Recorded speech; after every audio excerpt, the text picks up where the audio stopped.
This session obviously is focusing on online education, hybrid education as well.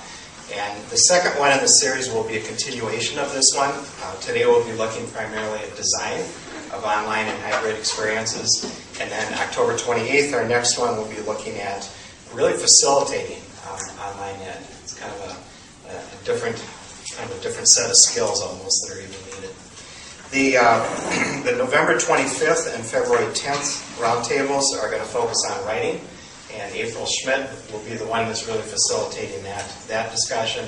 And then our final two roundtables of the year, March 31st and April 28th, are going to focus on conducting research. And that one we're going to run with a panel. We've got some amazing researchers at Bethel, and so we'll be pulling in some of those panelists to talk first of all about how they find time to do any research, and then if they do, what are some kind of tricks of the trade that they found for either quantitative or qualitative research. So those are the 6 total that we have for the year. In terms of what we mean by a roundtable, notice discussion is the word up there. It's not a roundtable lecture, so it's a discussion that will involve these folks and then also you as well. If you lose it, you're done. Oh, super. So here's my technical definition for what I call these things. It's a conversation in which some smart person, or persons in this case, shares their content expertise, experience, passion with equally smart persons, that's you in the audience here, who dig deeper into the content through focused discussion. And that said, I think we're going to go ahead and get started. And I think we'll have each of the panelists just introduce themselves first, just very briefly, and also just let us know the context. Where are they coming from? You know, what has their world of online or hybrid instruction look like? So we'll get a sense of who they are, and then we'll dig into really one question, today. So Joyce, let's start with you. Okay. Hi, I'm Joyce LeMay, and I teach in the Business and Economics department. And I started with the world of online in 2001. So when it was relatively new, and I was at MnSCU teaching at that point, and we put our first online certificate program together, which was a human resource certificate. And that was really when Higher Learning Commission was even just trying to figure out how do we even accreditate these types of programs. So I went to Walden University and got an online teaching certificate back in 2001 because I was clueless about what even online meant.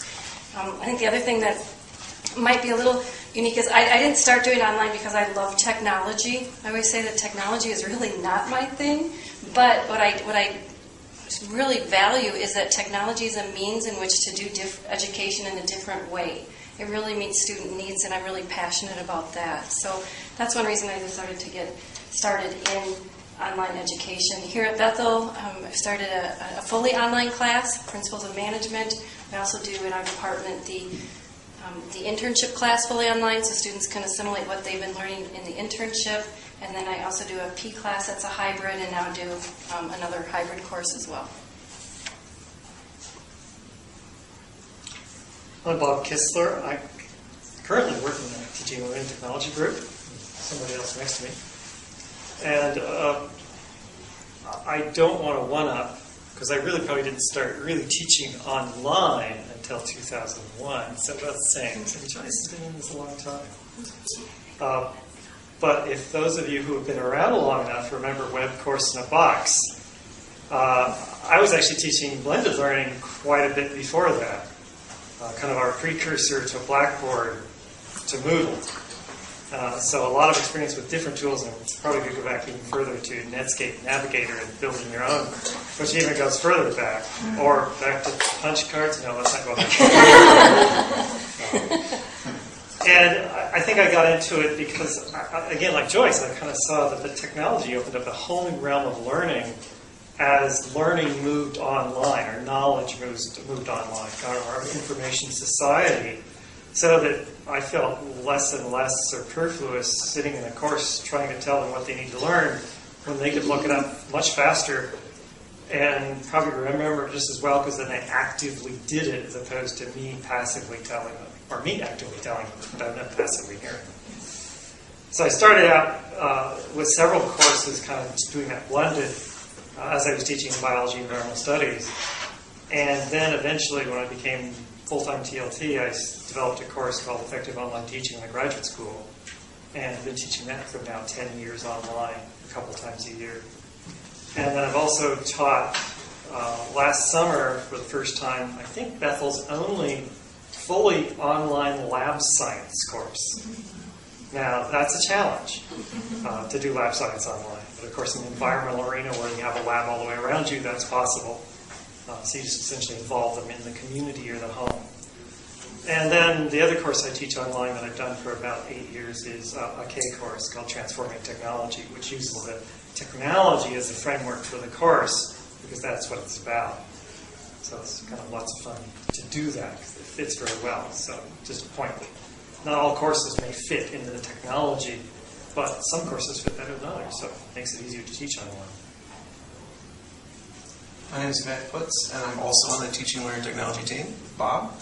And I didn't get started with hybrid or online instruction through higher ed. I got started in pastoral ministry, trying to figure out ways to engage a group of leaders that we were developing in our church in between the times when they were meeting.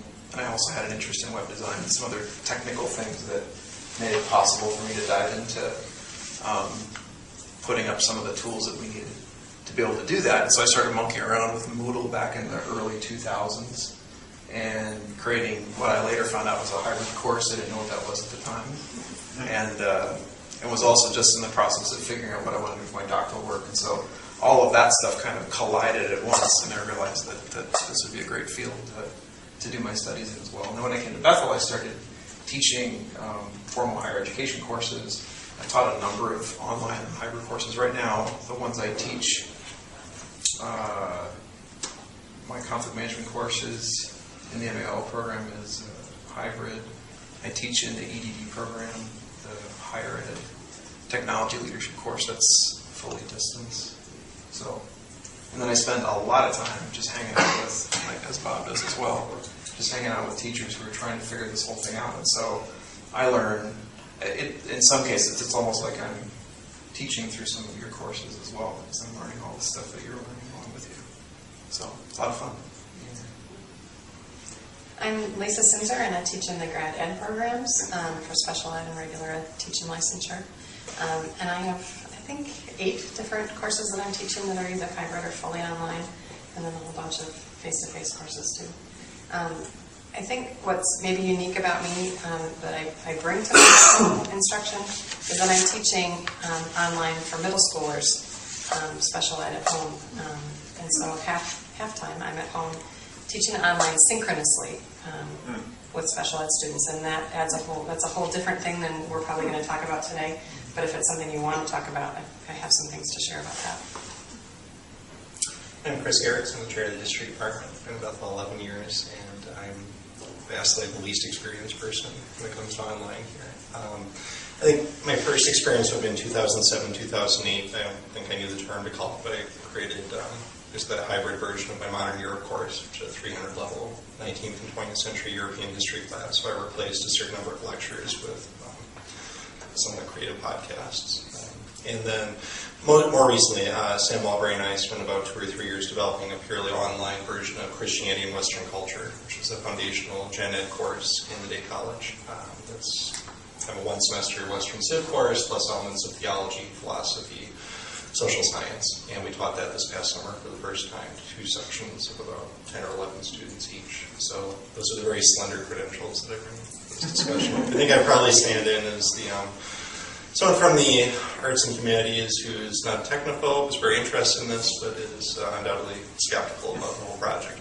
I think that's why I'm here. But would wow all of us if you showed some of your work. Yeah, it's good stuff. Yeah. I think we're going to start with our one question, and what I'd like to do is we'll just start with one of our panelists, hear their thoughts, and then I'd like to just stick with them a little bit and see what kind of questions you have, what kind of responses you have to what they're saying. So instead of having everybody talk and then forgetting much of what's said and trying to come back to it later, we'll just, I think, kind of pause after they've shared their thoughts, or if you want to jump in, that's great. In terms of the discussion, I invite you to converse with them. But panelists, on the same hand, if something kind of sparks your interest by another panelist, you jump into the discussion as well, too. So the basic question that was posed of them is to really So they could talk a little bit about what they feel are really the best practices when it comes to design of online instruction. And we're not expecting APA sources for everything they're talking about. I really wanted them to think about, for them, what do they feel are the things that really work for them, in terms of design of instruction. So I think, Lisa, we're gonna start with you here, if we could, a little bit. And, so why don't you kick us off? Okay. Well, one of the things that was mentioned already that I love about online learning is it has a very student-centered bias. I think if you choose to go that route, and so I love that if I come at my course design thinking about who my learners are, who the students are, and addressing what I think they might need first off, things seem to go much better. One of the ways that I've found that I'm most successful, or students have the most successful experience, is if I offer as many choices as possible. So I try to think about offering my content knowledge in as many different ways as possible. Most students, appreciate a narrated lecture of some kind, but plenty of them don't. Plenty of them would prefer a multimedia element or a podcast, or they want to read about it. They want text. And I, in an online course, I can provide all of those things. I'm not limited by time, so I can offer all of these options and let them choose what works best for them in getting the content that they need. The other side of that, then, is offering options for assessment pieces to them. Because I'm not locked in by time, I'm allowed to say, if you can meet the objectives this way, this is an option. If you have other choices, other ways that you can show me what you know, I'm open to those. And so offering choice is one of my biggest elements in course design. Can I ask questions? Please. Lisa, you mentioned, I think you said you were in teaching adults, correct? Right. So do you find a particular demographic of adult that is driven more towards online versus classroom? I mean, a lot of students that I teach in the adult arena like the interaction, like the one-on-one. Do you find people who have job requirements or family requirements, or they just prefer the time? Is that what drives them more towards online? I've found so many different reasons that they're drawn to online. Some of them, they know it's not their best mode. They would prefer a face-to-face, but like you said, they don't have the time, or we don't have that option. So it can be all kinds of different reasons that students come to online. And I really don't see a standard type, not for the education classes that I'm teaching. Others, do you see a standard type? For those of you that are teaching maybe in undergrad for traditional age college students, do you find it's more what they're used to, more the multimedia, like you said, podcasts, the YouTube, things like that? Is that kind of what spurs them towards online? I have found at first what seems to spur them is they think it's going to be easier or save them time, and they don't have to go to class. In all honesty, when we started offering our Principles of Management class for several years in a row, 4 years in a row, we surveyed the students. Why are you taking this class? What do you expect to get out of it? And the majority of them said this is going to be easier. And then we continued to survey them and found out, this is not easier. Okay. Actually, some said this is not my style of learning. For some undergraduates, it's their first experience with online learning, and so they were surprised that it didn't really meet their needs. They just thought I didn't have to go to class. So I think from the undergraduate perspective, there's a learning curve just for them to understand what online learning is all about. I think the other key component is a lot of like the flexibility of the scheduling. So a lot of our, especially our science majors and others, have very, very tight schedules, so they can fit it in. Of course, again, they don't realize it's going to take a lot of after-hours work. Lisa, if you give students choices, especially about something like an assessment, how do you ensure that they're all fairly treated, or that they're being evaluated in an equivalent way? Right. I'm a believer in rubrics and being very clear about what my learning targets are. Those two things help me a great deal. So oftentimes I'll have the rubric ready to go and show students this is what I'm looking for, and keep my elements in my rubric as broad as possible. Try not to limit it to certain activities, but to limit it to certain outcomes. What are the learning pieces that I want? what's the product itself. And so if I can open it up enough, they see what I'm looking for, then I think everyone is giving me what I need, you know, for the guaranteed element of my course, but also they're getting what they need because they're approaching it in their best light. If somebody's interested, will this be okay? If somebody's interested, Lisa teaches a class, it's in the program I direct, in differentiation. So if you'd like to get into her course, is it okay to put them in as a guest? You can look at really how she sets it up, how she differentiates the assignments and also the assessments. And it's students, I read all the reviews of the courses, and they absolutely love the course. They love that choice component, and it just works really well. I was going to follow up with a question with you, Lisa, too. I know community building is a really important thing to you, and I know you're a master face-to-face of it. If you could talk a little bit about what you see as maybe some best practices in terms of trying to do it, you know, in an online environment. Sure. It was the thing about switching to online or moving towards online that frustrated me the most, is that I had this skill set that I knew worked in face-to-face, and I felt like that skill set was really useless in some ways, or my arms were tied when it came to this screen now that was separating me from my students. The thing that I tried very intentionally is to make sure that I'm sharing little pieces of who I am outside of the content. So in my weekly announcements or in forum discussions or something, I'm allowing for these little tidbits about what I did over the weekend or what's happening with me personally or my family.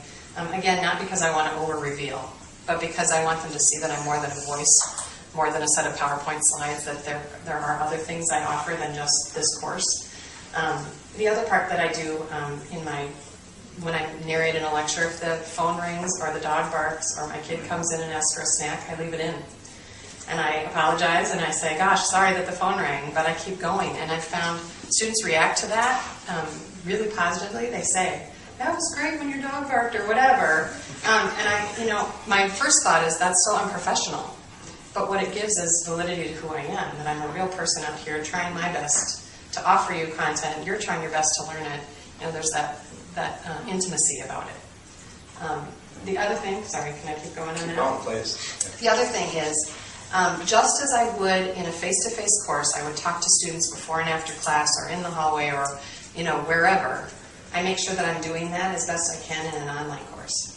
So emails outside of the course specifically, to say, gosh, your assignment really had me going. Can I use it as an example? Or, you mentioned that in the water cooler forum that, you were looking for prayer about this issue. Can you update me what's going on?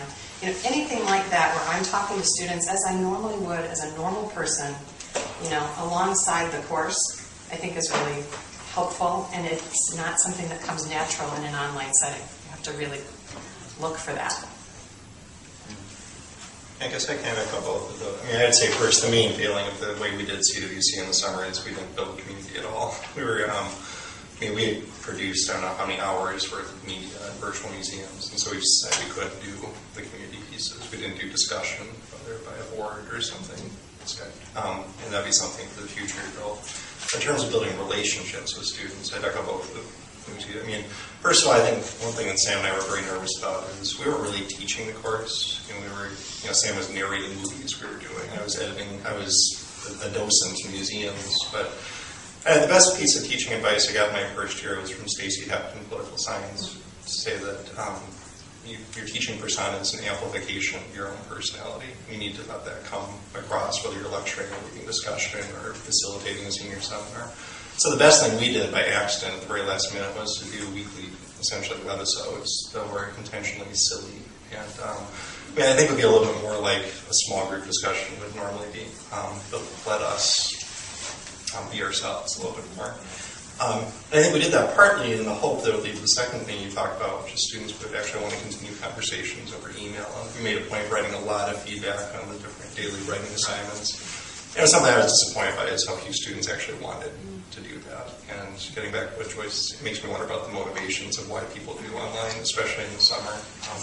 We did address right off the bat, this was not going to be easier, it would be different. In my sense, one thing we have to do better is to communicate to students that you'll do better in this course if you're self-directed, self-motivated, if you can manage time well. Because otherwise, I had a student who simply dropped off the face of the earth for a week and I didn't hear anything. I mean, she finished the course and she managed to get a passing grade, but I'm just really worried about attrition because I think it was just this course that all of a sudden showed up and most of our students would either fail or would throw out before and they thought, well, I'll get it done this way instead. And I think we'd rather have it be people who would self-select into a different way of doing the same kind of outcomes. And I was thinking about that when you originally asked your question about motivations for taking classes. They're oftentimes different. The motivation is oftentimes different from the factors that will cause a student to be successful. Students that have done it a while, those things tend to match up a bit more because they know what they're good at, they know why they're doing it. But certainly a lot of first-time students oftentimes there's a big divide between this is why I'm doing it and oh, these three characteristics are going to actually help me succeed. Matt, you sound pretty intelligent, so let's go to you next here with share some other thoughts. And again, just kind of jump in here. Before Matt jumps in, can you say again the course that Lisa teaches in the program? She's teaching a lot of. The one that you said the admin. Yeah. It's a MA in education. It's a grad level class for practicing K-12 teachers, and then EDUC 730 differentiation in. Introduction to differentiation and responsive instruction. Yep. Sorry. Your email is just L-Silzer, Yes. SILMSER at Thank Bethel.edu. you. Okay, Matt? As well, Jay, I would have worn a nicer T-shirt if I would have known you were recording this. I wrote down a few things because I can't remember anything. The first thing I wrote down was that all the normal instructional design rules apply. Right? So I don't think there's anything anybody's going to say today or at the next round table that you can hold, Jay, that wouldn't apply equally well to your face-to-face courses. They just tend to be more. They stand out more starkly when you're in an online context. So, properly written outcomes, then you design your assessments, then you design your content, your scaffolding activities, backward design. Also, I think it's really important to design for distant learners. If you're designing anything that's going to be distant at all in your course, even if you're going to have some face-to-face sessions. So if you're teaching a hybrid course, think in terms of how would I design this course if I were to never see these people physically. And then I want those face-to-face meetings as a kind of bonus. Like, okay, what can I do now face-to-face that maybe would have been a little more challenging in an online environment. And that kind of practice tends to create a little bit more of a rigorous course design, and you tend to think of a lot more potholes in advance and get things taken care of. So I found that to be important advice for myself when I'm designing my courses. Can I add to that? Yeah. Please. I have found that students who are taking a hybrid course get really irritated when they come to a face-to-face session that could have been delivered online. Yep. And so making sure that we're using that face-to-face time to do something that is best done face-to-face, I think is really important. Because they see the alternative. I could stay home. I don't have to be here. What are you offering me that's better by driving here? And typically that means the interactive part that can be done off the cuff, which is not all the interaction, but that part is best done face-to-face if you have that option. But content delivery, students show up to a hybrid course and someone's going to lecture to them for 30 minutes. Or 4 hours. Whatever. I appreciate it. I agree with that. Designed to reduce structural stress. That's a term our team uses to describe any kind of stress that a student experiences that doesn't have anything to do with learning objectives. And don't fool yourself into thinking that there's anything good about stress that the students experience that doesn't have anything to do with learning objectives. They're not paying for that, and that's not why they're here. Give them all the stress in the world regarding learning objectives, right? But stay on target. And so if the student can't find anything from there's bad signage in the building to the syllabus doesn't make any sense to this website doesn't work, that is all distracting the students with their limited amount of cognitive space from what they're really there to be learning. So if it's something that ought to be one of the learning objectives, just write it in. I want students to be generally confused for the first 4 weeks of my class, and then we'll see if they can accomplish that. But typically we don't want that. obviously. And some ways to accomplish that reduction in structural stress. Simple is always better than complex. Sometimes, especially if we've taught a course a lot of different times, it can be tempting to want to get cute, or we get bored with the course a little bit and we don't realize it's the first time they've experienced it. And so elegant is always going to be better than overly complex. The design needs to speak for itself. So if I'm teaching at a distance, or if I'm designing my course for distance, and I realize as I'm designing this, I think I'm going to have to explain this one to the students. That's an indication I haven't designed it well enough yet. Now, no one's taught the perfect course yet. There's always going to be stuff that we won't think about or we don't get right. But if I'm always thinking in terms of, I want to do this in such a way that I have to explain as little as possible about the course to the students so they can focus as much on what the course process itself. That's a really good thing. I think the course site and syllabus should be identical. Syllabus should be identical to each other. Otherwise, a student has two separate documents that they're looking at. If they're looking at one thing in Moodle, they're looking at another thing in their syllabus. There's also a lot of opportunities for me to get one way and one the other way. And so when I produce a syllabus, I write the syllabus before I even touch the course site. I don't put anything in Moodle until the syllabus is exactly the way I want it, and then I just cut and paste everything in. And if I can't cut and paste everything in, there's something wrong with my syllabus, not with my course site, at least for all the general structural elements. And that also means a real linear design. So in the courses that I teach, everything is put in the order in which the students are going to need it as much as possible, because that's how students approach all of our courses. It's a checklist to them, and that's okay. You know, my course isn't some kind of a research compendium or a dictionary I'm writing. It's a process that the students go through, and that doesn't mean it can't be inductive for them. The learning can be very inductive, but the process itself needs to be very obvious, so students can walk through it and not be confused about the process. And even I got look at Lisa's courses. Even when she's got differentiation in her courses, it's very obvious to the students what their choices are and how they make those choices and when those choices are due and those kinds of things. Just a couple other things, and I'll be done with my list here. As much as possible, if it's possible to develop cross-departmental, cross-program syllabi and course site designs, that's helpful for students, because then they don't have to relearn how to navigate through your syllabus, through your course site, every time they get to another course in your department. That involves a lot of cooperation. Faculty are not always famous for doing things the same way on purpose, but it can be a really, really good thing. Some kind of weekly rhythm. This is an important thing that's really more true for online courses than for face-to-face courses.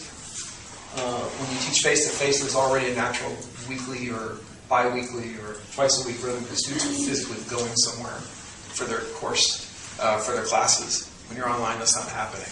So try to mimic that as much as possible with things like due dates and whatnot. Students seem to respond really well to that.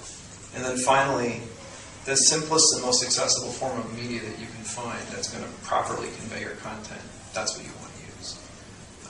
So if you don't need to make a high-quality video to be able to put something across, and you can just do a little audio recording or something off of your webcam, that might be just fine.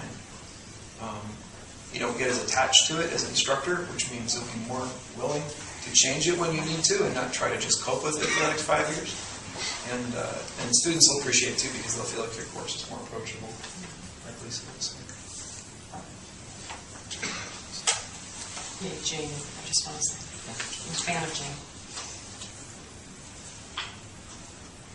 Can you talk, Matt, a little bit about community of inquiry, kind of that model? I know you believe in it, and we've kind of brought it into the program I work with, and I'm a believer in it as well. But just talk a little bit about it, because it does have design implications. Mm-hmm. Community of inquiry is a theory base that's been around for a while in distance ed circles, but it's really just as useful for face-to-face ed circles and hybrid ed circles.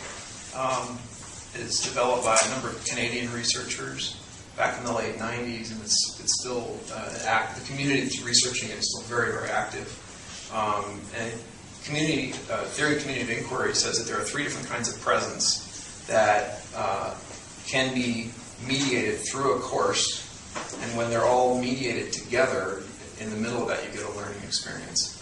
One is social presence, which is the capacity that the participants in the course have to portray themselves as real, fully dimensioned persons And that's not just the students, it's also the instructors. So to what degree can we be real in this environment? There's cognitive presence, which is the degree to which students are able to make meaning of what they're learning. So if you have a background in developmental psychology, or if you're a constructivist in your educational philosophy, you understand what that means. But just the idea that people don't really learn something until they take whatever fact is sitting out there and actually do something with it and contextualize it to their own mind and their own way of making meaning about the world. So to what degree are students able to do that? And then the final kind of presence is teaching presence, which is the ability that all the participants have to, or the degree to which they can all productively organize the learning environment for themselves. And obviously the teacher does a lot of that, because the teacher is the kind of the prime mover in creating the environment that everyone's living in. But the students are doing it too, because they're deciding when they're going to do their homework. They're deciding how they're going to interact with peers. They're deciding how much work they're going to put into something, which journals they're looking at for the research paper, all that stuff. So to what degree are people able to do that? When all three of those are working well together, these researchers have found that you end up with higher levels of learning in courses. And you can see why that wouldn't just be true in a face-to-face course. You could have a distance, in a distance course, you could have a face-to-face course where someone's just standing behind a podium and speaking and not letting anyone else speak to each other, where there's very little social presence in that classroom, even though everyone's physically present. And on the other hand, you have a distance course where people are very, very, very involved in knowing what's going on in the room and knowing each other, even though they're not physically present. Is that what you're asking? Yeah. Okay. Joyce, hear from you. Okay, great. Agree with everything that's been said, so I'll try to pick a few others that can go along with that. But one thing that I started doing was basically taking any of the courses I was going to put online or do hybrid and start over. You know, one of the biggest mistakes we can make is saying, I'm just going to take my course and put it online. It's such a great time to just start over, start from scratch. So I go back to the basics, relook at, if it's already an existing class, go back to what are the objectives. So start from square one, I think, is real important. And then take the macro view of what are those objectives. And try not to worry about how we're going to assess yet. Just start with that macro view. Then you can get into the assessment part of it as well. The other thing that I do, and this isn't something that everybody has to do, but it really works well for me, is I plan out the entire semester then, once the syllabus is done. Because it seems like with online learning, you need to be ready to have all that interaction that Matt and Lisa were just talking about. In order to do that, you can't be worried about, oh, wait a minute, I've got to figure out what medium I'm going to use to get my lecture done, that type of thing. So there's a lot more prep work ahead of time when you're in that design phase. But to figure out all of those lectures and get that done, for me, works really well so that we can have that time, because it is obviously very labor intensive to interact with the students while you're teaching the class. So that's a huge design thing for me as well.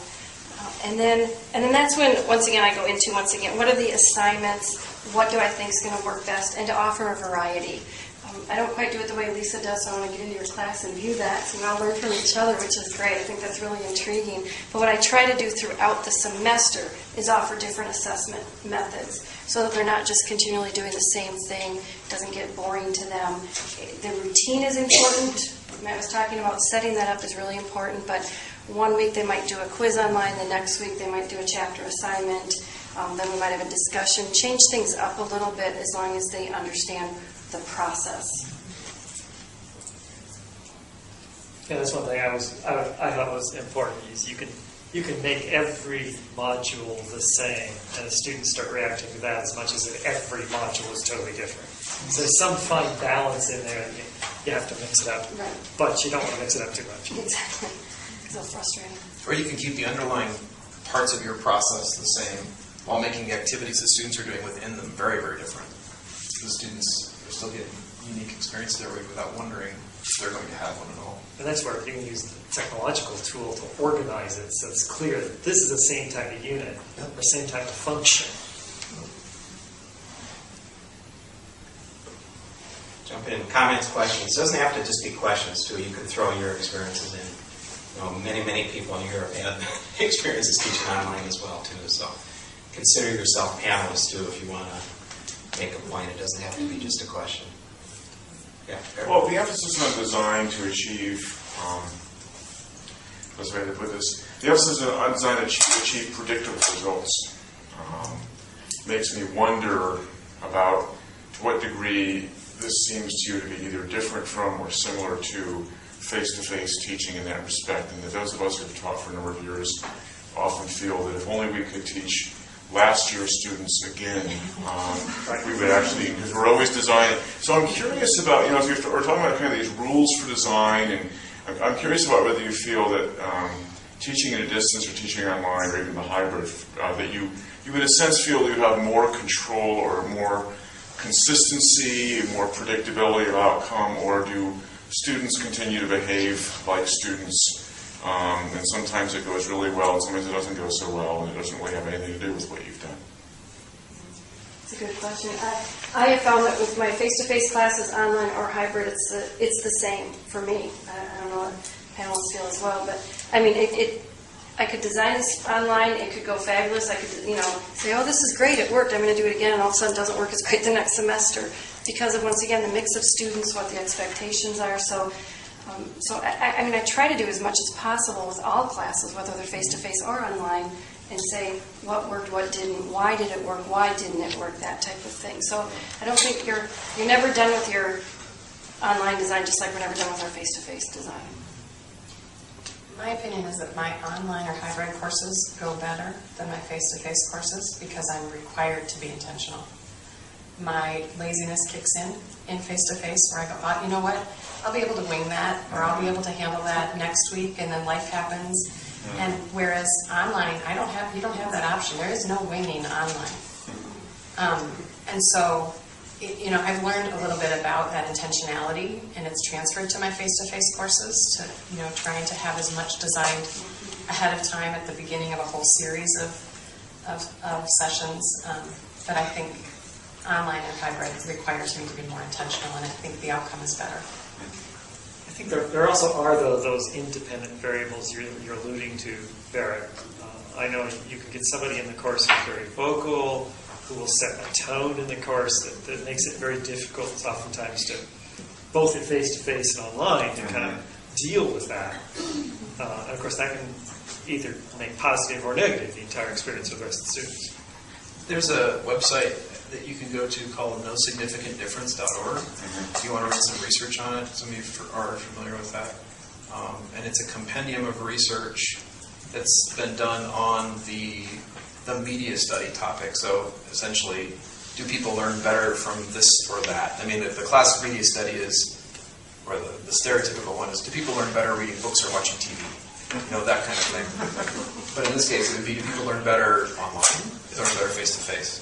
And the research is fairly clear that actually there's no significant difference in a statistical sense, as long as the designs are equivalent. And that's a sticky wicket. But as long as the design is equivalent, people learn equally well. Okay, Chris, if we can hear from you. Sure. Again, I feel like I have relatively little talk here. Because one thing we need to do is review how last year went. So I guess the first principle I would have is it's easier to do this with someone else. I don't know how you do it alone, actually. Assuming you don't do it alone, you can probably talk about it. I actually took Jay's question and tried to step back more to the principles we had as we were approached with the idea of taking CWC online.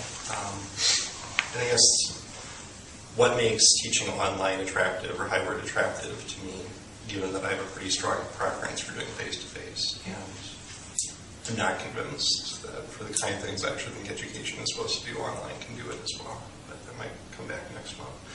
And there were three things that made it attractive to me. One is accessibility. I know it's a conversation we could have at a bigger institutional level, but it removes some obvious barriers that otherwise people can't be here to take. Certainly it applies to adult and graduate programs, but maybe it can apply in undergraduate. Maybe there are ways people can take adult education, otherwise they couldn't do it because it was too costly, because they don't want to be in Minnesota, whatever it is. Where I'm more interested with that are the ways in which we can reach other constituents. And so we've had a lot of conversations about how we can take what we're doing for 18 to 22 or 18 to 24-year-olds, can we make this available to churches? So we're already piloting something with a church that Sam has a connection to see if we could develop something like an adult Sunday school curriculum out of the Western Civ thing we did for college students. I think Joy's argument to that is to seize it as a moment to start from scratch. Sam said this really well a couple weeks ago when we did a library presentation, so I'll just give a short version of it. But it's an almost 30-year-old course that hasn't changed a lot in 30 years. And so it was a good moment to think, can we do something that's recognizably CWC that doesn't look anything like CWC, that doesn't have lectures or an online version of lectures, that doesn't have a small group discussion or an online version of it. And so I like the idea of online being creatively disruptive in that sense. And of course, as you think, if we're not going to do that, how would you do this with movies? And that led us to virtual museums as well. And so I appreciate that it forces you to start over again. At the same time, what I'm most interested about with online is that it can enrich face-to-face instruction, because that's really where I want to keep doing my job. I'm happy to try online, but that's not where I'm going to make today. That's not where I feel most fulfilled. It's not where I'm convinced I teach well to students. And so I'd rather do it as a way to experiment and try out some things that will feed back into the face-to-face instruction that I do. And so I'm necessarily putting up some limits on how far I want to go with online, but we said a lot about this 2 weeks ago, but we've already started to use some of the things we developed for the online course in the face-to-face course.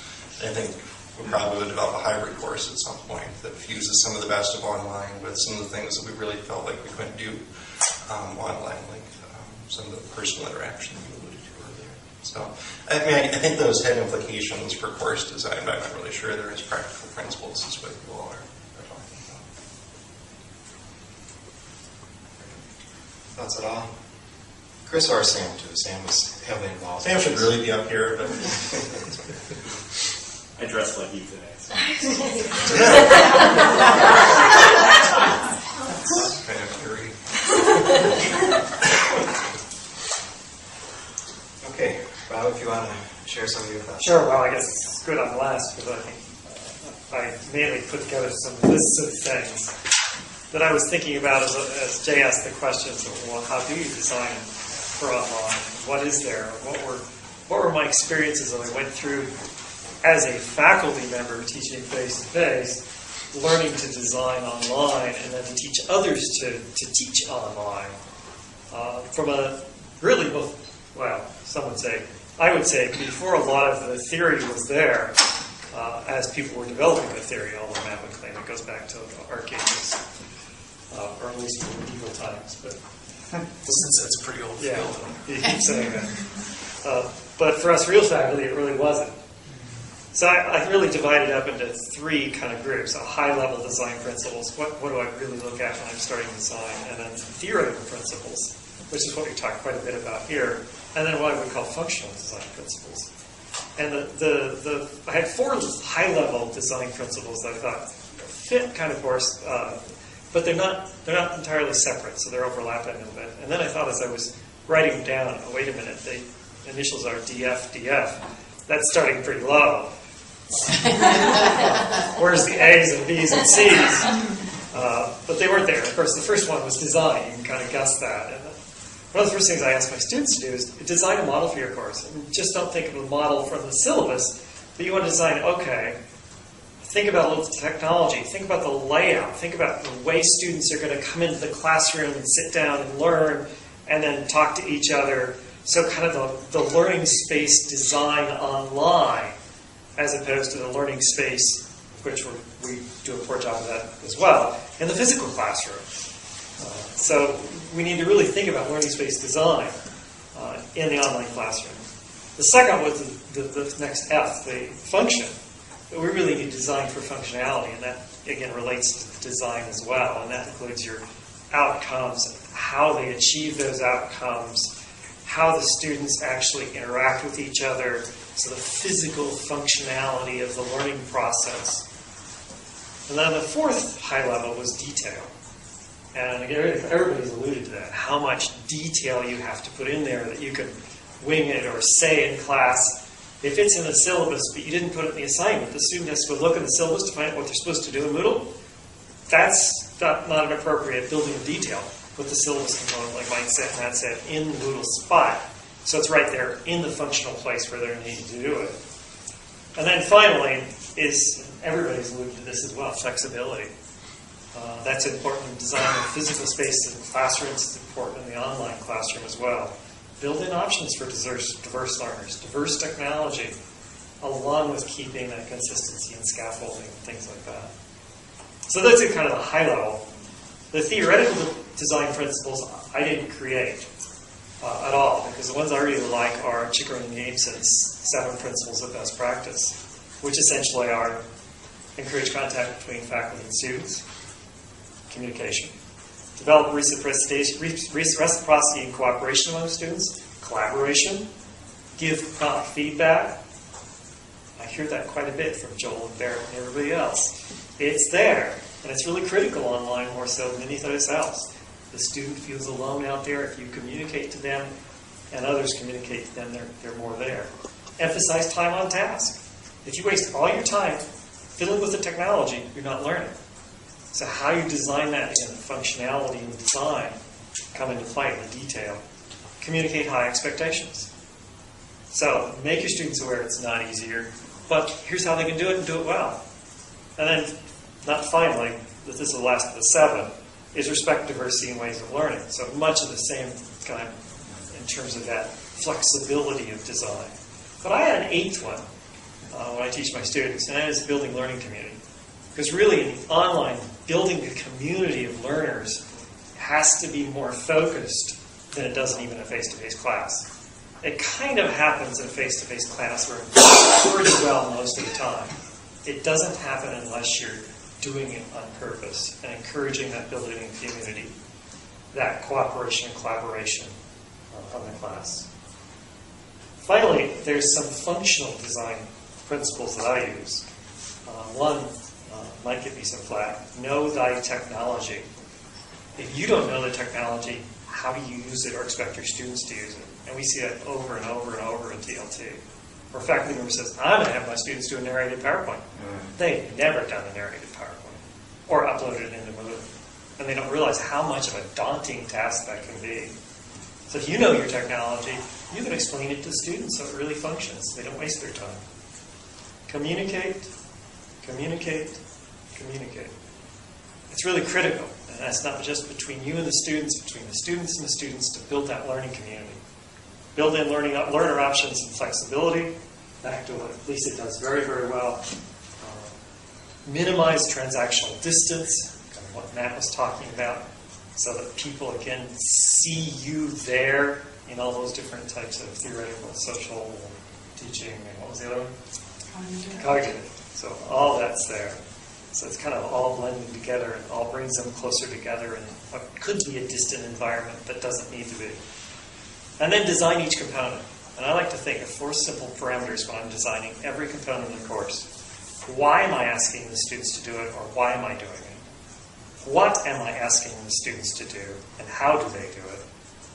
Where are they supposed to do it, and when are they supposed to do it? If those components are always clear, the students aren't going to come to you for questions, and they're going to be able to do it effectively. Those are kind of the key components I look at in terms of a functional perspective.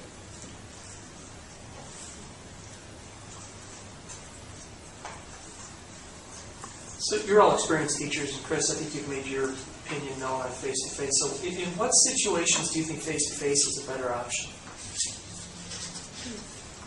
Face-to-face is always a better option if you're, I think I said this before, not just in my view, the research bears this out too, when we're expecting people to have fairly spontaneous kinds of conversations, or where we're doing the sorts of things that they would normally do when they're face-to-face, so we don't have to try to have some kind of accommodation for students that's not natural to them. So that's typically when it's better.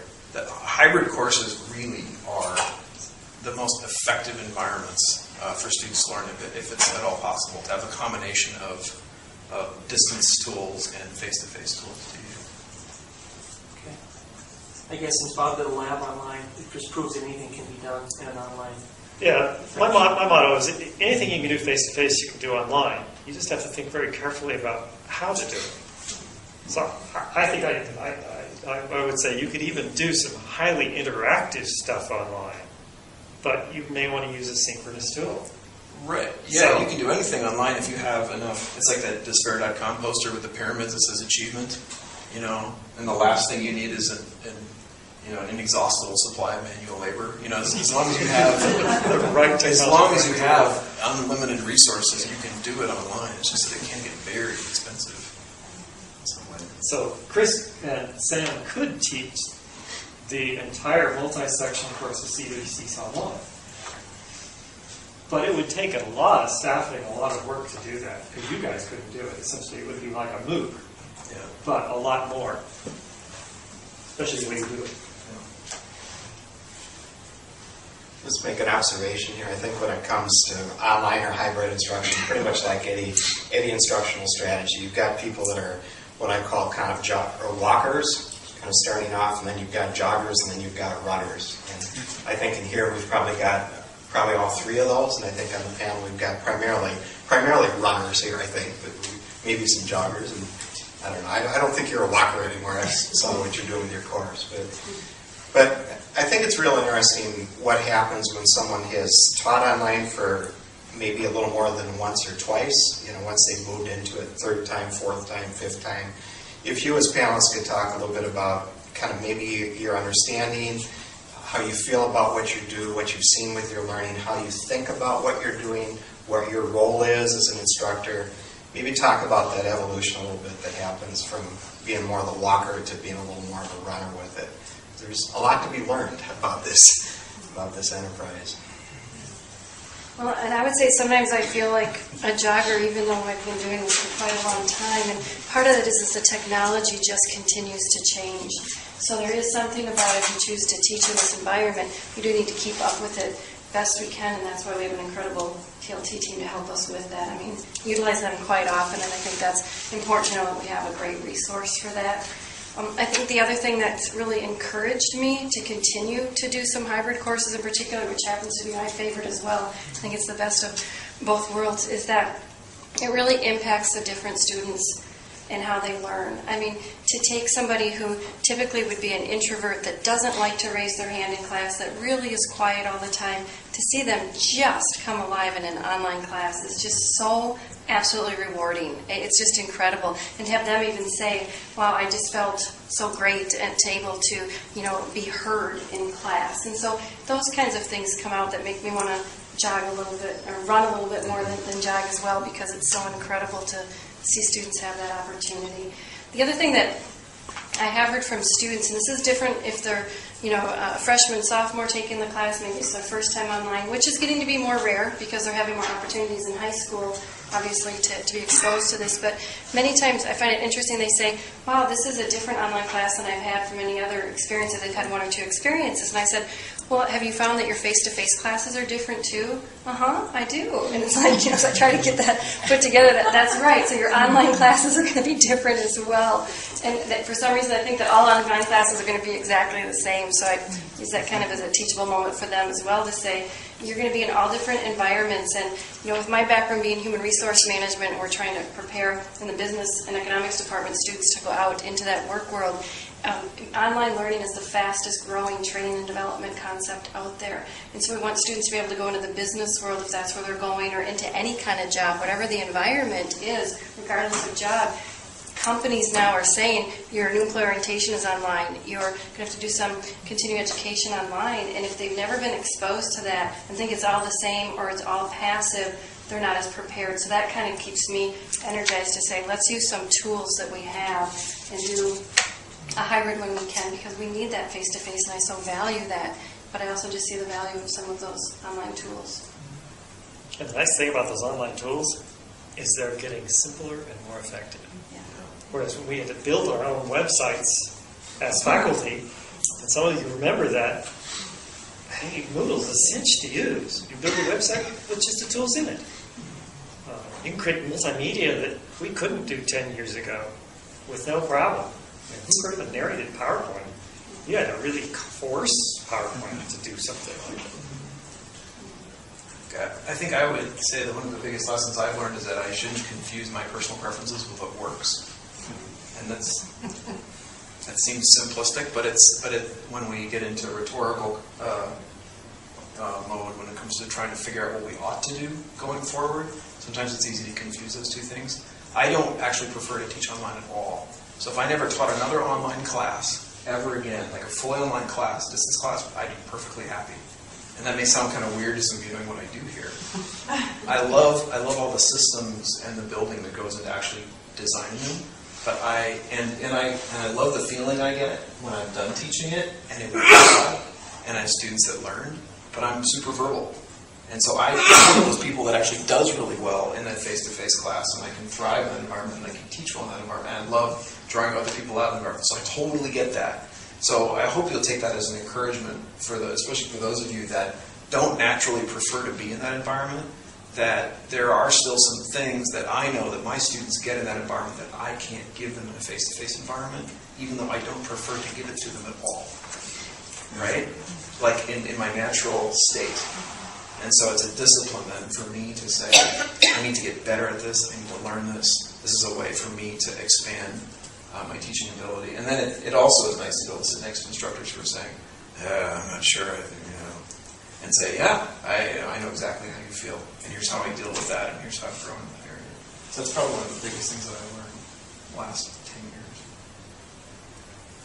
I know that online is good for me because it challenges me in ways that my face-to-face teaching hasn't. Not that I'm not working hard to be challenged there and expand, my repertoire, but online, I came kicking and screaming. It was not my first love, like, oh yay, I can teach through a computer. That sounded terrible. Me too.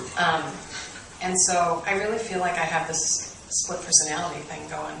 I have face-to-face students who say, I can't believe that you can teach online because this is so, great.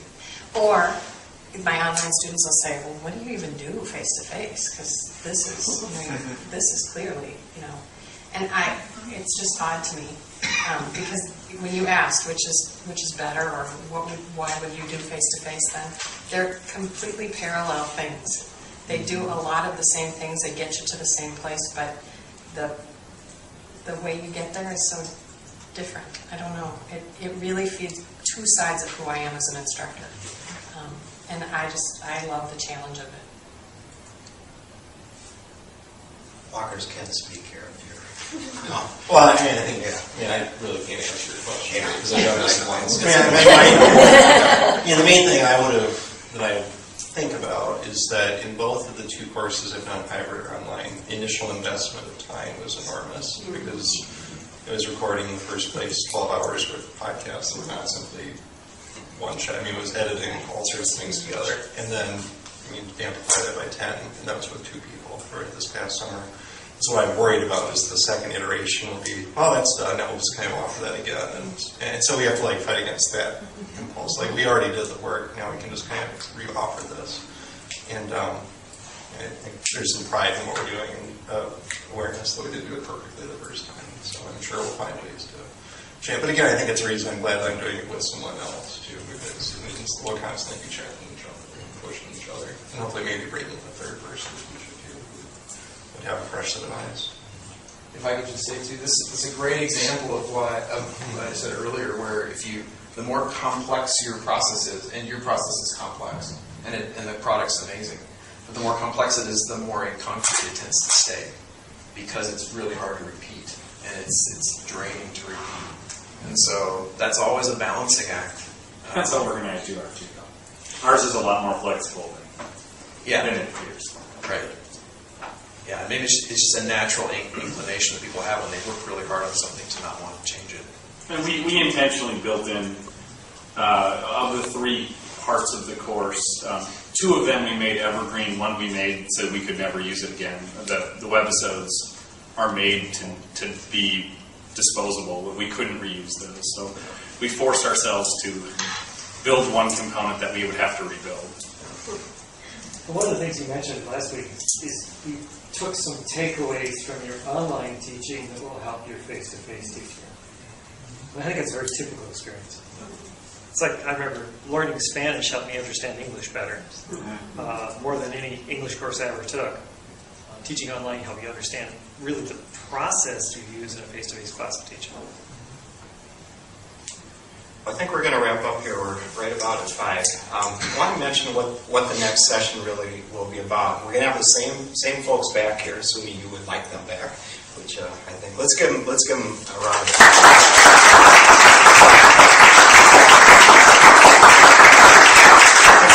What we're going to focus on it's October 28th. What we're going to focus on now is really facilitation of online learning, and a big part of this whole deal is building an online course, and it is a big undertaking.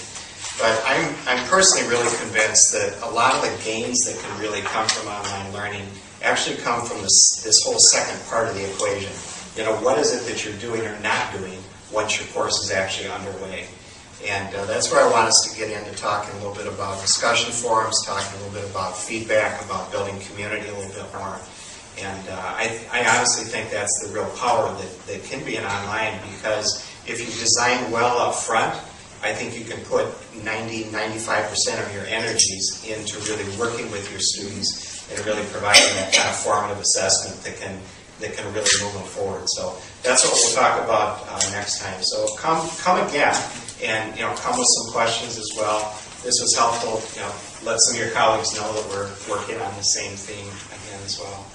But thanks so much for being here. Appreciate it.